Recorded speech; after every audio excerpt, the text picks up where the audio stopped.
Explore with প্রিয়াঙ্কায় আবার একটা নতুন রান্না নিয়ে চলে এসেছি। তো দেখে বুঝতে পারছো, লতি নিয়ে নিয়েছি। লতির খোসাটা ছাড়িয়ে আমি ছোট ছোট করে কেটে নিয়েছি। আর পেঁয়াজ রসুন নিয়ে নিয়েছি, পেঁয়াজের পরিমাণটা একটু বেশি নিয়েছি। পেঁয়াজগুলোকে কুচি কুচি করে আমি কিন্তু আহ, লতিটাকে একটুখানি জলে ভাপ দিয়ে নিচ্ছি। আর শুটকি মাছ আর এখানে কাঁঠালের বীজগুলোকে লম্বা লম্বা করে কেটে একটু ভাপ দিয়ে নিয়েছি। আমি রান্নাটা সর্ষের তেলে করছি, তোমরা চাইলে সাদা তেলেও করতে পারো।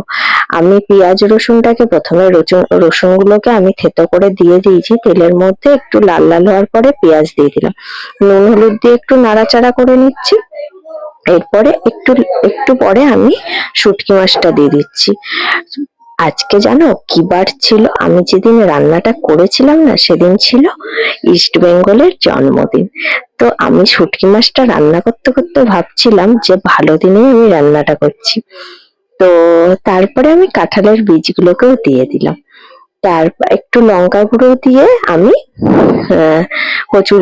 কচুরলতিটাকে দিয়ে দুটো কাঁচা লঙ্কা দিয়েছি। ঝালটা তোমাদের পরিমাণ মতো তোমরা দিও। তারপরে একটু ঢাকা দিয়ে দিয়েছি, নাড়াচাড়া করে নিচ্ছি।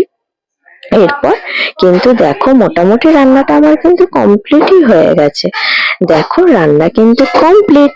তোমরা এবারে বাড়িতে ট্রাই করে আমাকে সবাই জানিও কেমন হয়েছে। আমার বাড়িতে সবাই কিন্তু এটা দিয়েই পুরো ভাত খেয়ে ফেলেছে। চলো, কেমন হয়েছে আমাকে সবাই কমেন্ট করে জানিও। আজকের মতো আমি এখানেই টাটা করছি। আর তার আগে একটা কথা বলে দিই, আমার চ্যানেলটা কিন্তু সাবস্ক্রাইব করতে কেউ ভুলো না। আর এইভাবেই আমাকে সবাই ভালোবেসেছো, এইভাবে পাশে থেকো। আমি আবার নেক্সট কোনো ভিডিওতে তোমাদের সঙ্গে দেখা করতে আসছি।